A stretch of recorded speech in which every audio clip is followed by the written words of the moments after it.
Thank you. I am Salwa Lashhab, Aneti, Tunisia.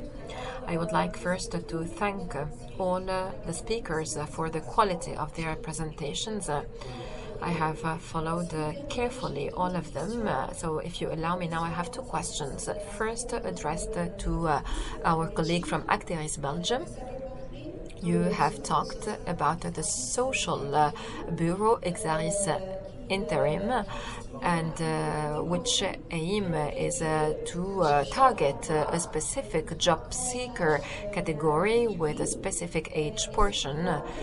Do you have other bureaus in Belgium for other categories of job seekers? This is my first question. The second question is for Cédric, our colleague from Pôle emploi France. I want to say that we are only at the first session, and I have already started filling my best practices toolkit. You have talked about the partnerships that we need to avoid and other partnerships that we have to promote.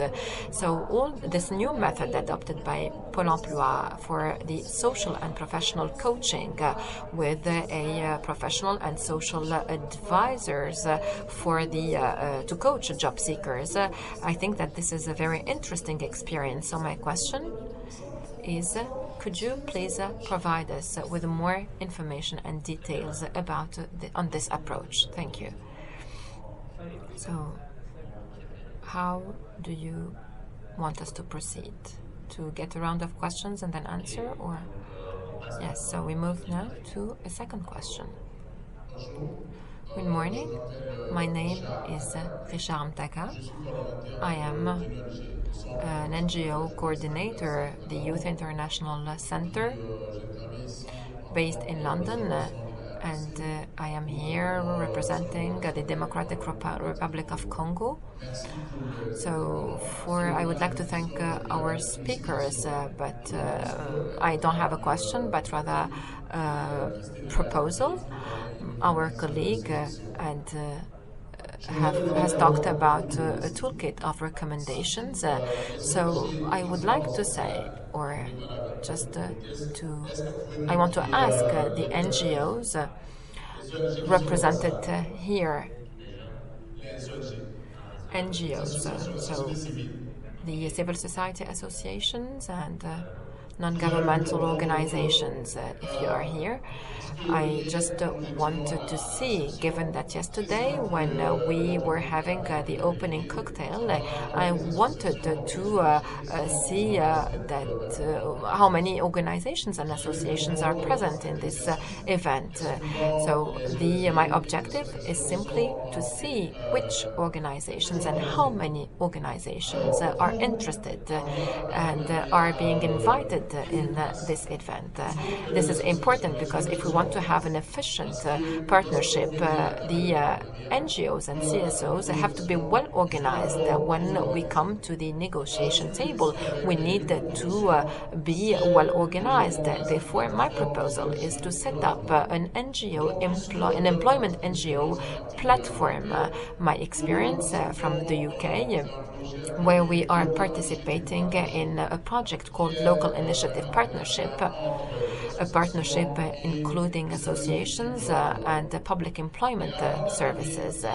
Before going to attending the meetings, we have first set up a platform of immigrant associations. So when we go to these meetings and when we have discussions with public institutions, we need first to be well organized and to discuss among ourselves about the difficulties, strategies, and the challenges. This makes us stronger and more efficient when we start discussions with public services. So my question or my request to the organizers is if you could give us some time and for all the associations and organizations represented in this event to have a meeting together in order to work on a common declaration calling for the establishment of an employment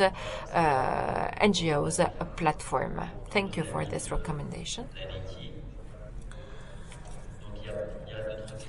Are there any other questions or comments? No.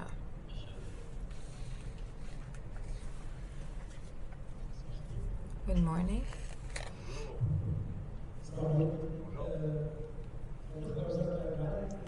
I'm representing the Ministry for Higher Education.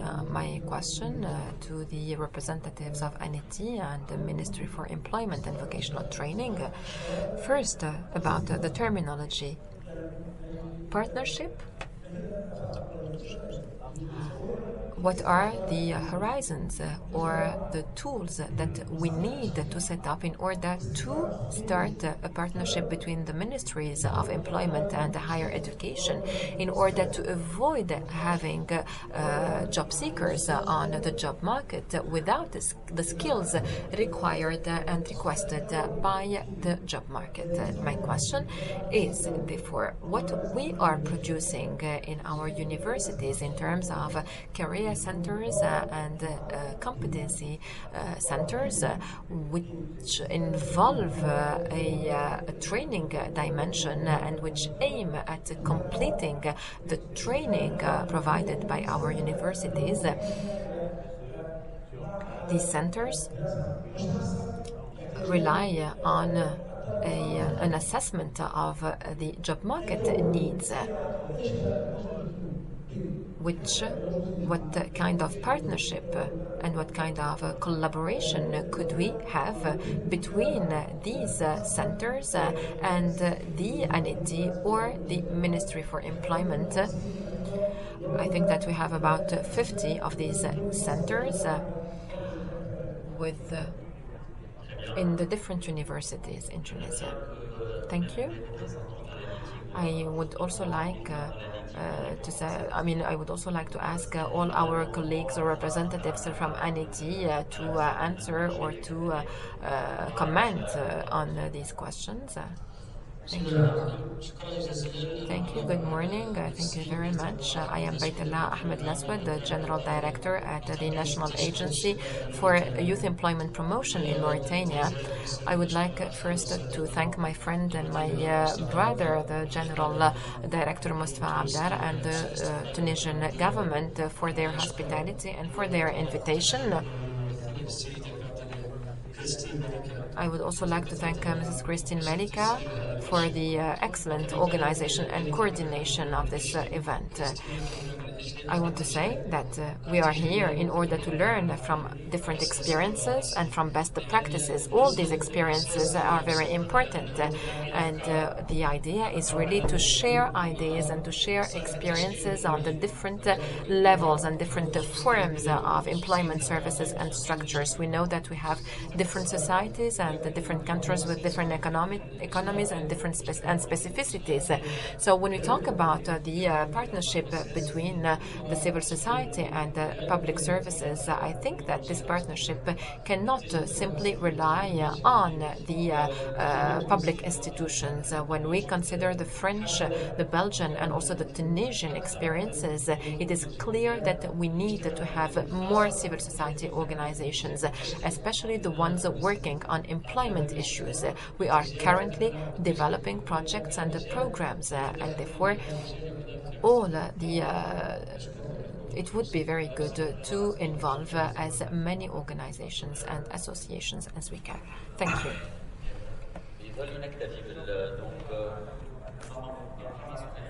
Are there any other questions?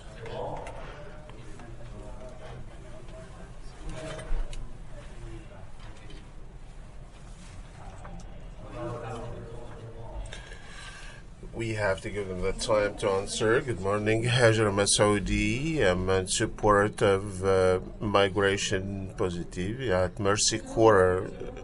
I would like to go back to the presentation from the Center Youth in London concerning diaspora and promoting enterprising in Tunisia. My question may concern everyone. I don't know who's going to answer. First of all, as you know, the potential of the diaspora and their contribution for the development of Tunisia, namely promoting enterprising and employability of our youth, is enormous and is not exploited. It's not used. Then to talk about the role of the authorities concerning migration and inequalities, especially for establishments or organized structures that are being established, the Secretary of State, the Observatory for Migration, the High Council for Tunisians Abroad, the Ministry of Foreign Affairs, which is intervening as well, the General Office for Labor at the Ministry of Social Affairs. So what we need is maybe to clarify the roles and the tasks, then the legal framework to implement platforms for funding. And I remember very well that we discussed certain issues, especially the development or the establishment, setting up a legal framework that may allow promoting this potential in Tunisia, because the funding and investing, if that's participatory funding or citizen funding, 70% of the funds attracted by these platforms come from the diaspora. And I think there's a whole village in Morocco that was funded 90% by the Moroccan diaspora. So what are the efforts of the Tunisian state? Because the governor of the central bank was committed to work on this, and the Ministry of International Cooperation and Investment also pledged to work on this, the Ministry of Social Affairs as well, and then the two laws for the social and solidarity economy and increasing the ceiling of funding of microcredits, which would also seek to promote this and improve the employability of vulnerable groups, including youth, mainly youth. Thank you. This is a reflection more than a question. It requires a whole international day of discussions. Thank you for the quality of the presentations. And I'm Emmanuel Koué from the Côte d'Ivoire Youth and Employment Agency. We are developing a program for people with disabilities, and in a specific way, I would like to be inspired from the Tunisian experience and to know what are the 3 or 4 successes that we can implement, knowing that the objective is to target this vulnerable group, but at the same time a program that can last, that is sustainable and decent for this population. Thank you.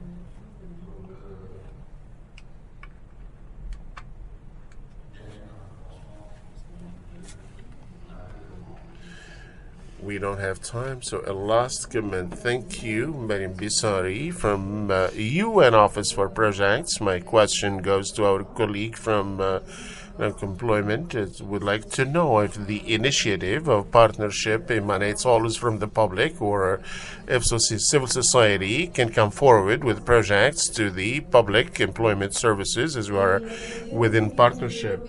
The second one is about the operationality of partnerships. Is there a pole of civil society that is identified ahead? Or how actually, I would like to just to know the operational level of these partnerships. Thank you. So we start with the questions, with the answers. We will start with you. Concerning Exalis, concerning the partnership with public operator and private partnerships, there is no social interim office other than those that seek to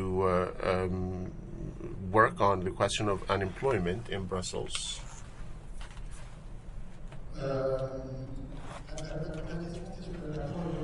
The first question has to do with the global monitoring with the departmental councils.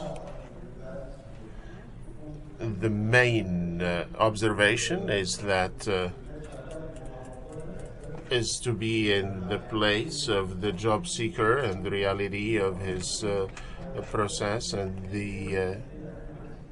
that this is especially faced with the complexities of the administrative processes, and this complexity is really troublesome for individuals. So the idea is how to get by this complexity and how to. So this was the initial observation. So this started from a national initiative, and then we tried to approach our partners to see at the department level, to see how to develop an offer that is focused on the employment council, but also the department levels. So we established a framework agreement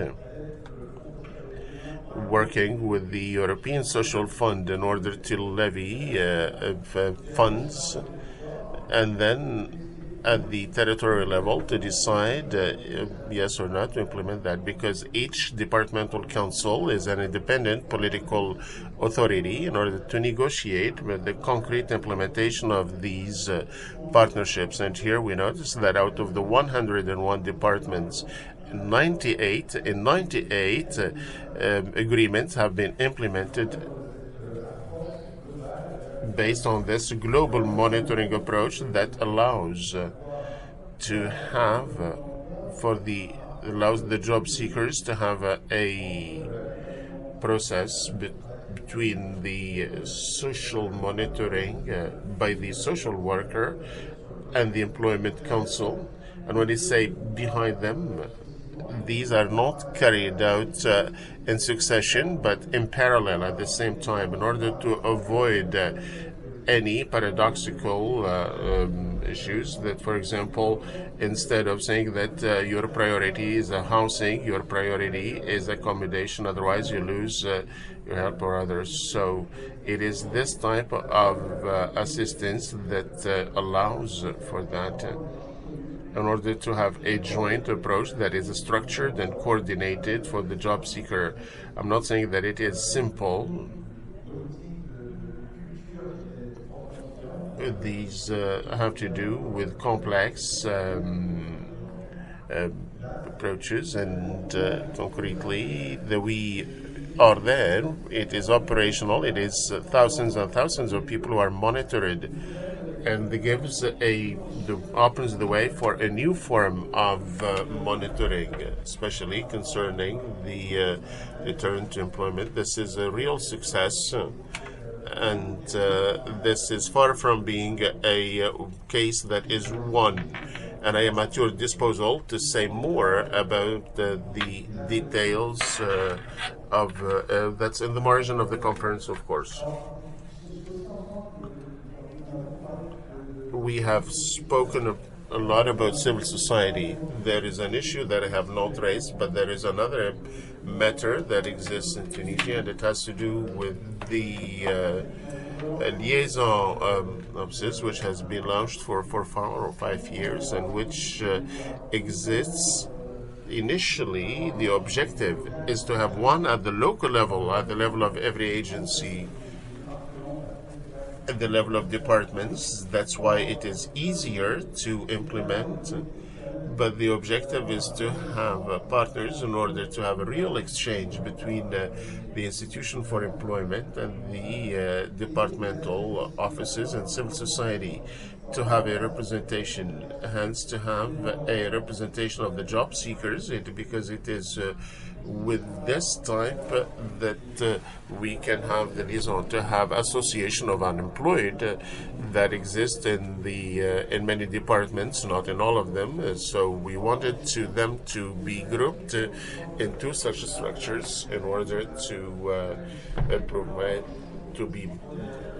In order that beyond any form of critique, that the elements or the points raised, that we would be using them to promote the service. We have these liaison local committees and we have the national committees that would be able to work on all the recommendations provided by these local committees in order to be able to improve our services and our relationships, because most of the time focuses on the relationships, which focuses more on a dehumanized relationship between the job service providers and the job seekers. These are the writing, also the mail or the correspondence that is delivered to us through these committees.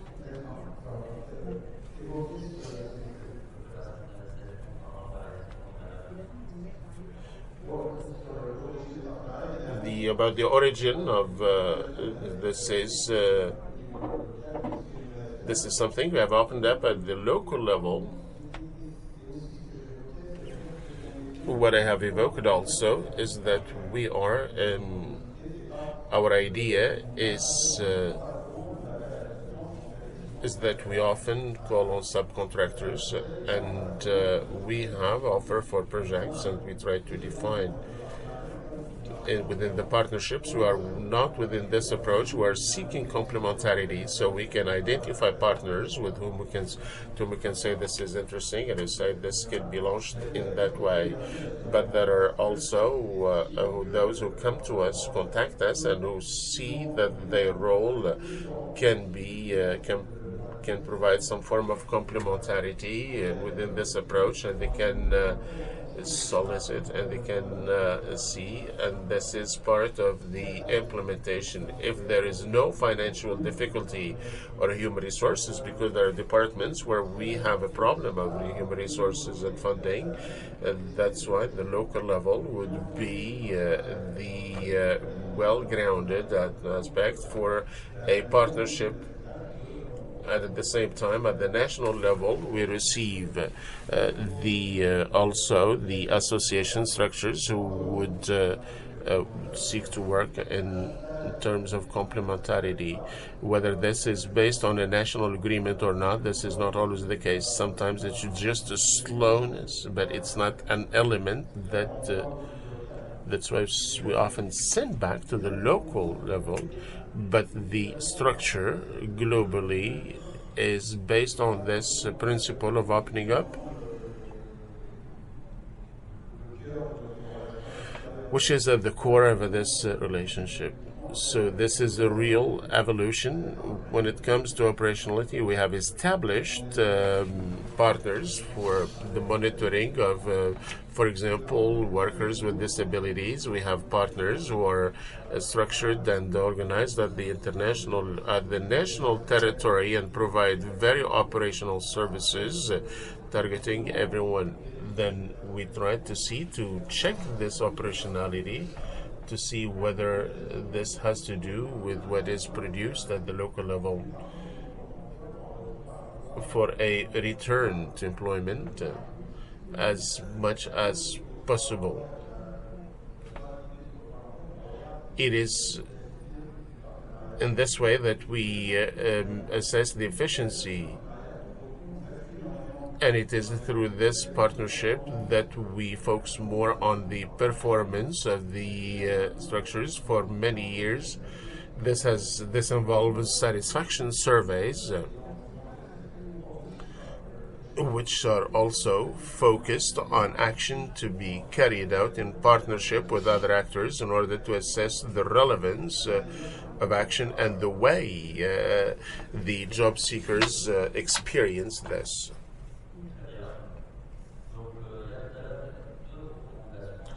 So there are two recommendations. You have talked about the implementation of a platform for employment.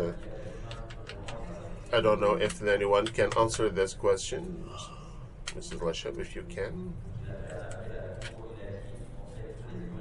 Said all NGOs, all of civil society should be mobilized in order to set up a platform for employment, and this may help the job seekers, but also can pool all the services focused on employability. Is there such an approach at the ministerial level or at the structures represented? I find that it is a very good idea, which is worth being developed. It is a very important issue to think about, and I think over the 2 days, through exchanges, we can discuss further and decide together. Thank you for the suggestion.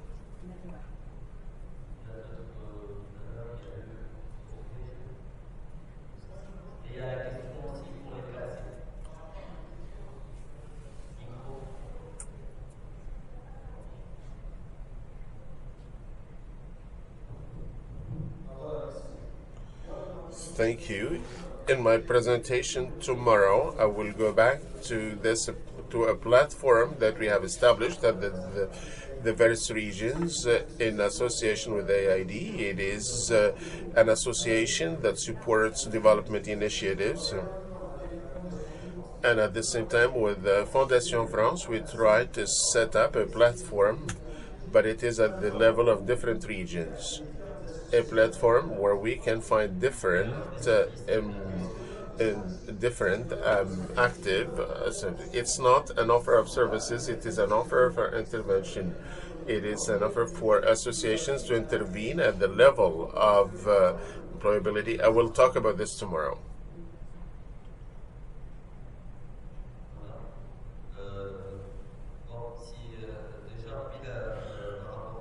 Earlier, Mr. Salahuddin Mdini asked to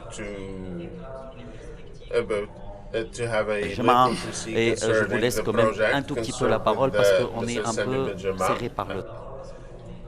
And I will give you a little bit of time. Before that, there are questions that have been addressed to me and I need to answer them. Questions related to partnership between the Ministry of Employment and Training and the Ministry of Higher Education. There is another question concerning diaspora and a last question.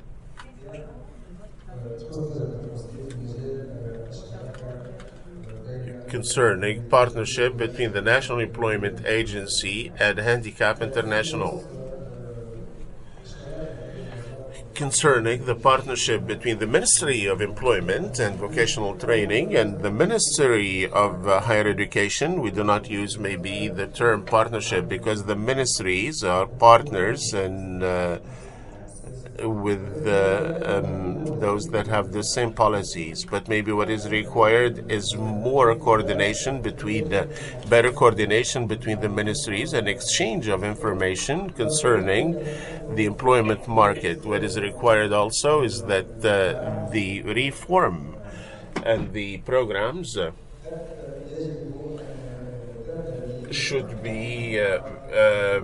should take into consideration certain requirements, but also coordination would assist the Ministry of Higher Education in order to carry out the necessary conditions. The second question raised by our friend concerning diaspora noted that there are different intervening parties concerning especially the diaspora and especially migration and Tunisians abroad and employment in general. There are many many organizations and structures at the national level, but we'd like to say that these are complementary and they have their respective roles and tasks, but what is required is maybe coordination between the various structures to take into consideration the valorization of the role in the field of development. A case in point is an agreement between the National Employment Agency and Self-Employment and the Office of Tunisian Abroad to establish 3 centers for migrations. There's one in Tunis, in Kaf, and one in Medellin. And in fact, these centers would have as a main role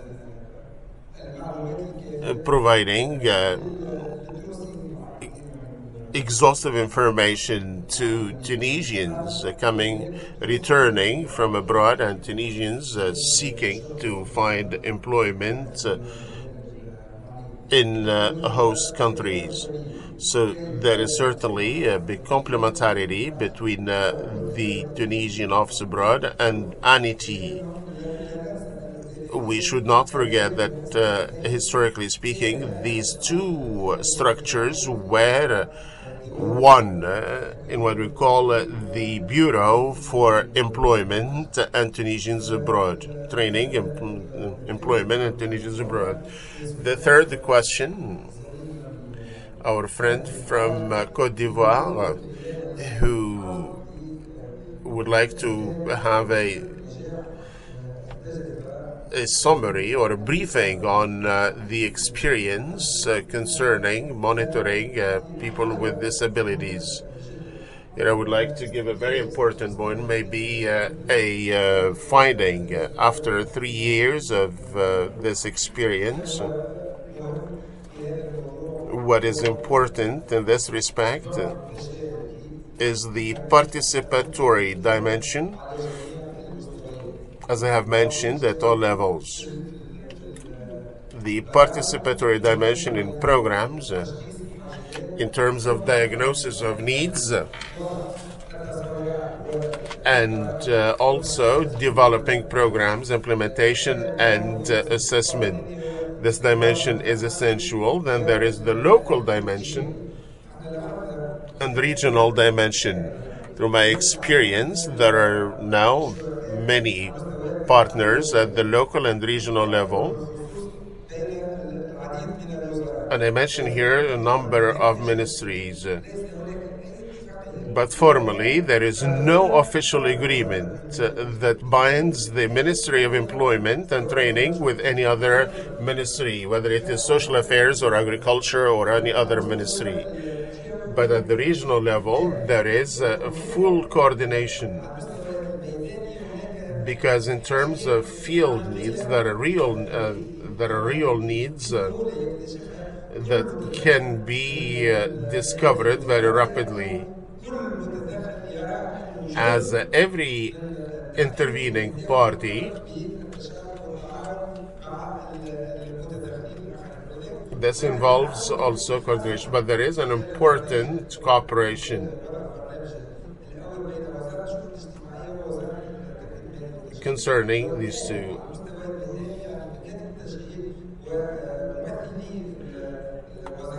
And the representatives of these, and this is how actually they are working and closely and cooperation. In 30 seconds, this is a very important question that has been raised on how we can develop programs that may give results for people with disabilities.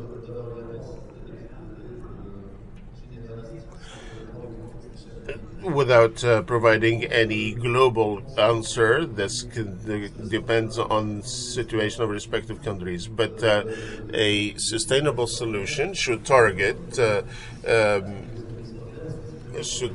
that people with disabilities to have access to available sectors. Specific solutions that can be implemented. Sometimes they are very costly and very complex. Ordinary services They are more sustainable, they are more economic, and more integrative. This is an essential point. This means, but if we do otherwise, that means we really involve all the. But if we don't do otherwise, that means we have to involve all the legal and other frameworks. What we seek is to have pilot projects in order to mitigate, especially the complexities, and we have certain projects that often would also motivate and maybe stir a little bit the laws in order to facilitate access to services. Thank you. There is one question who talked about partnership between higher education.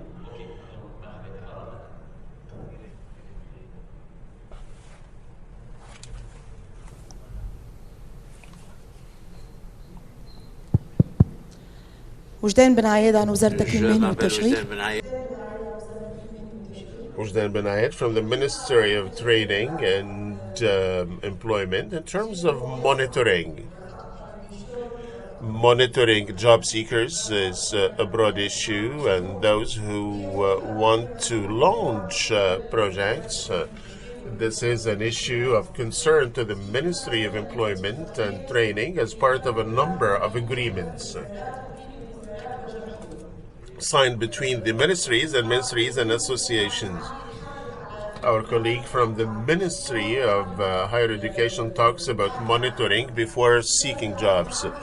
In the Ministry of Higher Education, in the other ministries, there is monitoring even at the level of training.